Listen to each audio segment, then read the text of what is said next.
إن الحمد لله نحمده ونستعينه ونستغفره ونعوذ بالله من شرور أنفسنا ومن سيئات أعمالنا من يهده الله فلا مضل له ومن يضلل فلا هادي له وأشهد أن لا إله إلا الله وحده لا شريك له وأشهد أن محمدا عبده ورسوله أما بعد.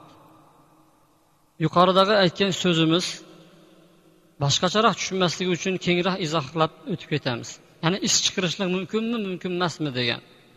Ish chiqarishlik shirkmi, shirk emasmi degan gapga to'xtalib o'tamiz. Bizlarda ish chiqarish kerak degan paytda taom pishirib ko'pchilikka yedirishlik aytiladi. Agar bu maqsad odamlarni kutishlik, Payg'ambar alayhisalom taom beringlar degan hadisni ostiga tushadigan bo'lsa, savob bo'ladi, ajr bo'ladi. Chunki Payg'ambar alayhisalom islomdan deb turib, islomni eng avvalida taom berishlik dedi. Islomni afzali qaysidir, eng zo'r islom qaysidir degan paytda taom berishlik dedi. Ana shu bobga tushadigan bo'lsa, savob, ajrga qoladi. Ammo ish chiqarish degan paytda arvohlar shod bo'ladi deyilgan gap bo'ladigan bo'lsa, bunda shirk bo'ladi. Bu gapga to'xtalib o'tamiz. Birinchidan Payg'ambar alayhisalomning oldiga ruh haqida so'rab kelgan paytda ertaga xabar beraman deb turib payg'ambarimiz xabar bera olmadi. Chunki vahiy keladi deb gumon qilgan edi u kishi. 15 kun kechikdi. 15 kun kechikkandan keyin oyat xabar keldiki, yasalunaka anir ruh, Muhammad alayhisalom sizdan ruh haqida so'rashadi. Qulir ruhi min amri robbi. Ayting, ruh Robbimning ishidir dedi. Va ma utitu minal ilmi illa qalila. Ruh haqida menga ozgina ilm berildi deb ayting dedi. Demak, ruhni biz bilmas ekanmiz qayerdaligini. Qachon kelishini, kimi ruh keladi, kimi ruh kelmaydi. Ular haqida biz bilmas ekanmiz. Chunki payg'ambarimizga Alloh taolo aytdiki, sizga ozgina ilm berildi ruh haqida dedi. Biz endi qanday bilamiz? Shariat ahkomlari o'zi aslida aqlga solinmaydi-yu, lekin aqlga muvofiq keladi. Xo'p, aqlga solib ko'radigan bo'lsak, arvoh ismli aytilayotgan bizani kunimizdagi hammasi hozirgi jinlarga atalayotgan narsalar. Arvohlar shod bo'ladi, arvohlarga ish chiqaryapmiz deyotgan gaplarning hammasi aslida ular jinlar. Jinlar uchun atalib qilinayotgan. Arvohlarga so'yvaringlar, arvohlarga atavaringlar, arvohga tashavaringlar 5 tanga deyotgan ishlarning hammasi ular aslida jinlar uchun. Chunki arvoh, ruh Allohning huzurida Alloh xohlagan joyda bo'ladi. Odamlar uni chaqirib olib turib, payshanba kuni bir xursand qiladigan ular maxluq emas.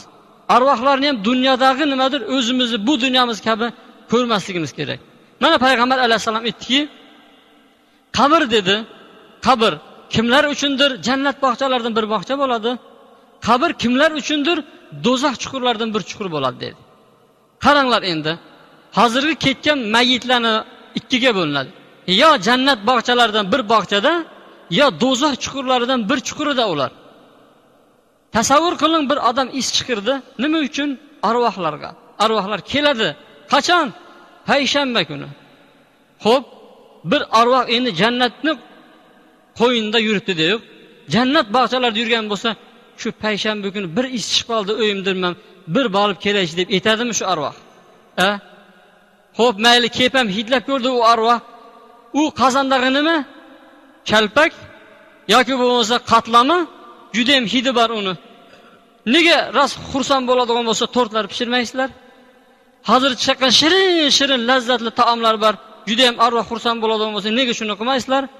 Nega go'shtlik shamsalar bilan ularni nimadir kutmaysizlar ularni?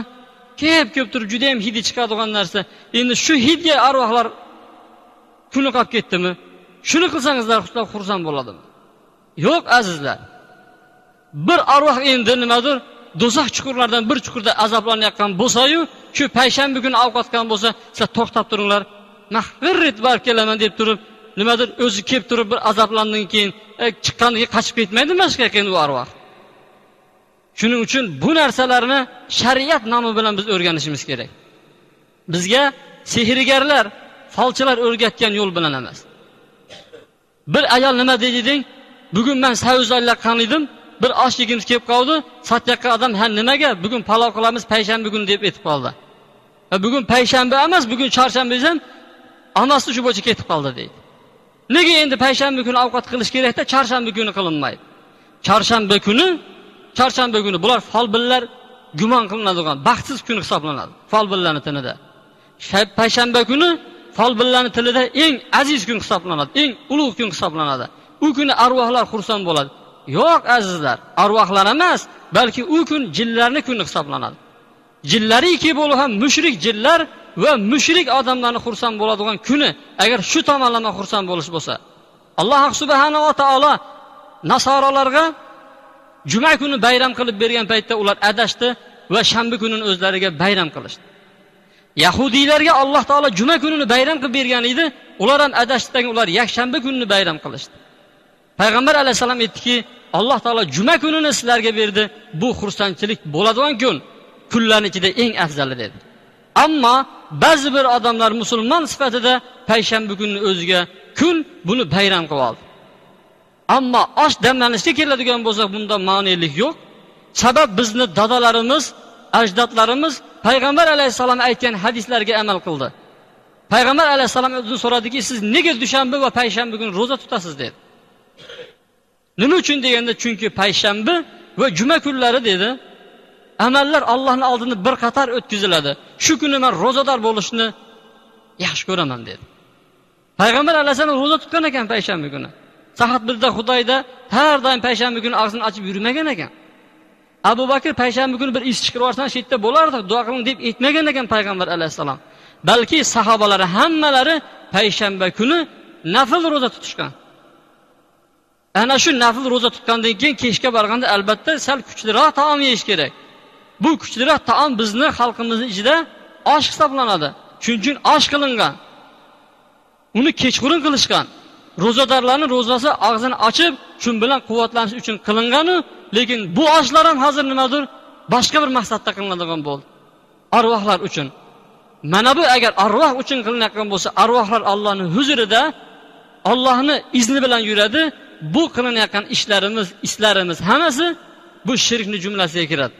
Bulardan biz saqlanaylik, niyatlarimizni to'g'rilab olaylik. Balki payshanba kuni bir odam ovqat qildi yoki bo'lmasa bir odam xudoy qildiki, mana shu bergan taomni savobi shu dadamga borsin. Shu dadam shu savob bilan xursand bo'lsin desa, bu boradi. Ammo yuqoridagi aytganda shularni mujarrad o'zi so'yinadi degan bo'lsa bo'lmaydi. Shirkning jumlasidan sanaladi un ko'tarishlik. Bir odam kasal bo'lsa, ishi rivojlanmasa nima deydi? Un ko'tarvar deydi. Kelatdagin 4 tonni peshonasiga mundaq qiladagin tushara qilib yersa tuzalib ketar ekanmiz. Ha, bu Allohdan boshqasidan madad so'rash, shifo talab qilish emasmi bu? Albatta bu shirkligida shak shubha yo'q. Bu narsalar johil, folbin, sehrgar mushriklarning qilishidir. Bulardan biz saqlanib turib, sahih shariat yo'liga o'tmoqligimiz lozim bo'ladi. Barakallohu li va lakum fil Qur'anil azim va nafa'ani bima fihi min al-ayati va zikril hakim va taba alayhi va alaykum innahu huvat tawwabur rahim. Mana bu shirkka biz hammamiz ham aralashib qolganmiz. Ana shuning uchun Allohdan istig'for so'raymiz, kechirim so'raymiz. Bilmaganlarimizni Alloh taolo kechirar ekan.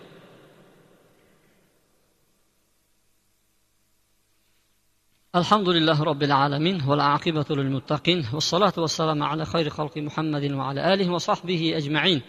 Allahumma salli ala Muhammadin wa ala ali Muhammad kama sallaita ala Ibrahim wa ala ali Ibrahim innaka Hamidum Majid. وارض اللهم خلفاء الراشدين المهديين أبي بكر وعمر وعثمان وعلي وعن بقية الصحابة أجمعين وارحمنا معهم واحشرنا منهم برحمتك يا أرحم الراحمين.